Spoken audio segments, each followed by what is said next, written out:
എന്റെ കാറിന് ജീവൻ ഉണ്ടായിരുന്നില്ല എന്ന് തന്നെ തന്തയ്ക്ക് വിളിച്ചേനെ, അല്ലെങ്കിൽ ഈ ഒരു ഡയലോഗ് എങ്ങനെ പറഞ്ഞേനെ. അപ്പൊ ഇന്ന് രാവിലെ ഗ്രൈൻഡറും കാര്യങ്ങളൊക്കെ എടുത്തുകൊണ്ട് നമ്മൾ കത്തി ഗ്രൈൻഡ് ചെയ്യാൻ പോകാട്ടോ. കാരണം എന്താണെന്ന് വെച്ചാൽ ആഴ്ചകളുടെ കാത്തിരിപ്പിന് ശേഷം ഇന്ന് നമ്മുടെ തോട്ടത്തിലേക്ക് അടയ്ക്ക പറിക്കാൻ ആളെ കിട്ടിയിട്ടോ.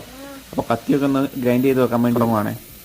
അങ്ങനെ നമ്മുടെ അടയ്ക്ക പറിക്കാനുള്ള ആളെത്തി. ഇതാണ് ശിവൻചേട്ടൻ. ശിവൻചേട്ടൻ രാവിലെ തന്നെ വന്നത് ചാക്കൊക്കെ കയറി ത്ലായ്പ് ഉണ്ടാകുന്നുണ്ട്. ഇവിടെ ഈ മരത്തിൽ കയറാൻ സപ്പോർട്ട് ചെയ്യുന്ന സാധനത്തിന് ത്ലായ്പ് എന്ന് പറയാം. നിങ്ങളുടെ നാട്ടിൽ എന്താ പറയുന്നത് കമന്റ് ചെയ്യാം. ത്ലായ്പൊക്കെ ഉണ്ടാക്കി പുള്ളിക്കാരൻ്റെ പണി തുടങ്ങി. അങ്ങനെ 9 മണി കഴിഞ്ഞു. എനിക്ക് എൻ്റെ ഡ്യൂട്ടിയിൽ സൈൻ ഇൻ ചെയ്യാൻ സമയമായി. അപ്പോഴത്തേക്കും പപ്പ വന്നു. പപ്പ എൻ്റെ സ്കൂൾ ബസ് ഡ്യൂട്ടി കഴിഞ്ഞ് അങ്ങനെ സൂപ്പർവൈസറിൻ്റെ പരിപാടി പപ്പ ഏറ്റെടുത്തു.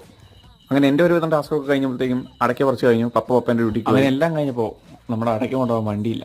പിന്നെ ഒന്നും നോക്കിയില്ല, മുറ്റത്ത് വണ്ടി ഇടുമ്പോൾ പിന്നെ എന്തിനാ വേറെ വണ്ടി എന്ന് വെച്ച് നമ്മുടെ വാഗണർ എടുത്തുകൊണ്ട് വന്ന് അതിൽ ഫുള്ള് കുത്തി നിറച്ചു കേട്ടോ. അതേ പണിയെടുത്ത കാശ് മേടിച്ച് ശിവൻചേട്ടൻ വീട്ടിൽ പോയി. പക്ഷെ നമ്മുടെ വാഗണറിന്റെ അവസ്ഥ കണ്ടോ, ആ ബോഡി ഇപ്പൊ ടയറിൽ മുട്ടുമെന്ന് പറഞ്ഞാൽ നിൽക്കും. പിന്നെ പറഞ്ഞിട്ട് കാര്യമില്ല, കൊണ്ടേ കൊടുത്ത് കാശ് മേടിച്ചു. അപ്പോൾ വീഡിയോ ഇഷ്ടപ്പെട്ട സപ്പോർട്ട് ചെയ്യാൻ മറക്കല്ലേ.